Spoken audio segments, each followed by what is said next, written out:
But anyway, all right, this is what I want to talk about while I'm driving.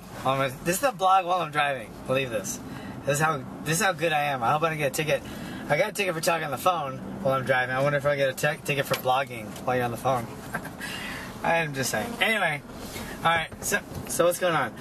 Did the sectionals this week at CrossFit Inferno in San Luis Obispo. It was a killer workout. Total cardio. A lot of box jumps. But anyway, I think I did pretty good. I'm pretty proud of my old self. Great place to work out, CrossFit Inferno. If you're in San Luis, that's the place to go, definitely. And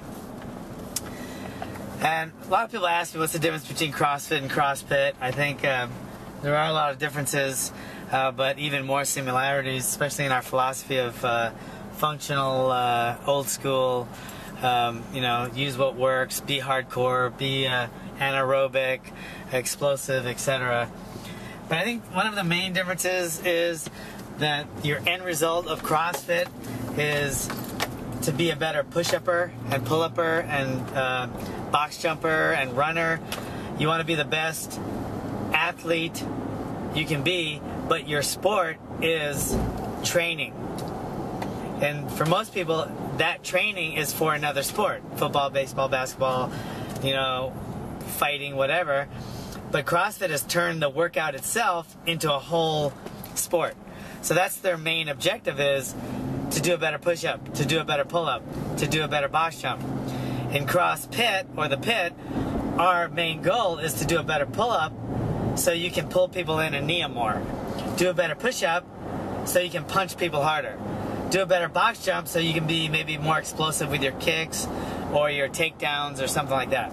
So our end result is we want to do our workouts for martial arts.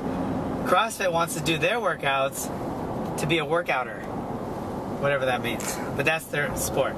So that's what I'm saying. Do you agree with that? I can't say who's filming me because he's undercover right now. But do you agree with that? He's a CrossFitter, by the way.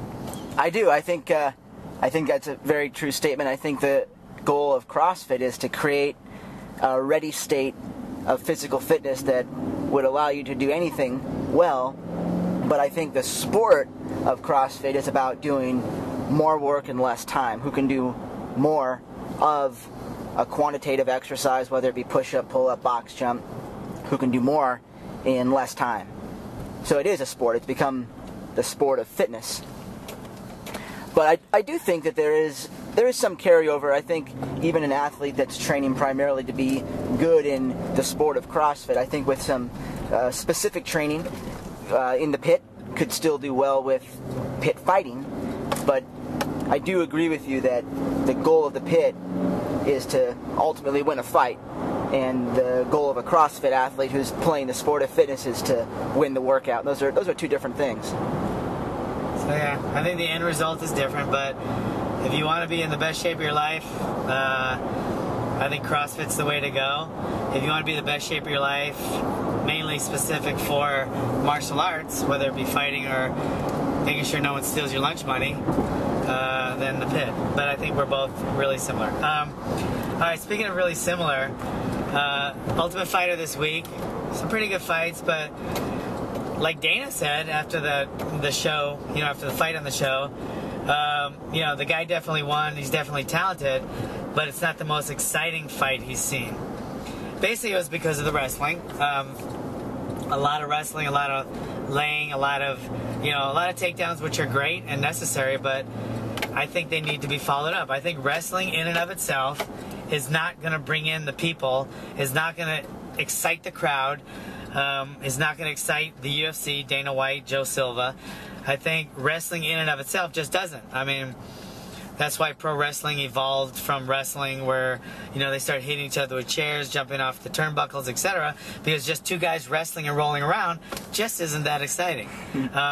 If two guys don't know how to wrestle or even take each other down at all and just stood there and beat the shit out of each other, punching, kicking, kneeing, just a war, the crowd's going to go nuts. So's Dana, so's Joe Silva.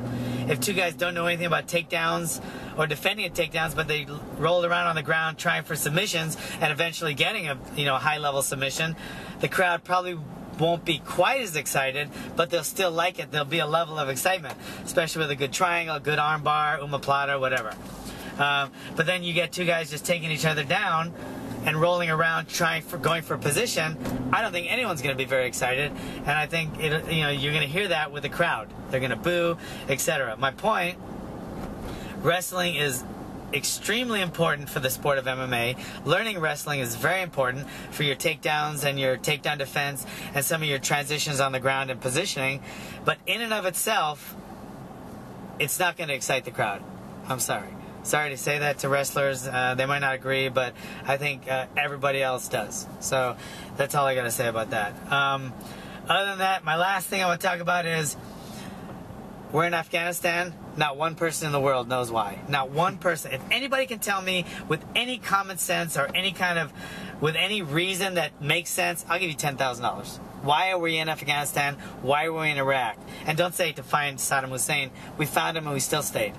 Why were we in those two countries? Why are we bombing those two countries? If anyone can tell me a real reason we were in Vietnam, where we lost over 60,000 Americans and killed millions of innocent Vietnamese, if anyone can tell me why we're there, I'll give you $10,000. It has to make sense, though. Don't just say, oh, because Indonesia with the French and they owned it, it was French Indonesia, yada, yada, yada. No. And don't say, well, communism, da, da, da. We didn't invade Russia or China, you think? So if you can tell me why, there's basically no reason we're there. Gas prices going up. I say bomb whoever has the oil, and let's fucking get all of the oil so we don't have to pay so much for gas. That's a reason to go to war. If the gas prices were like $20 fucking a gallon and shit, and nobody could get anywhere, and our whole country would come to a standstill, the whole country would dissolve. We need to go to war over that. That's a reason to go to war. Okay? Not fucking Afghanistan or Iraq. We're not there. We're there for no reason but for Obama and Bush's political gain. Get some oil. Let's bomb whoever has it. That's a reason to go to war. That's all I'm saying. Thanks a lot. See you later.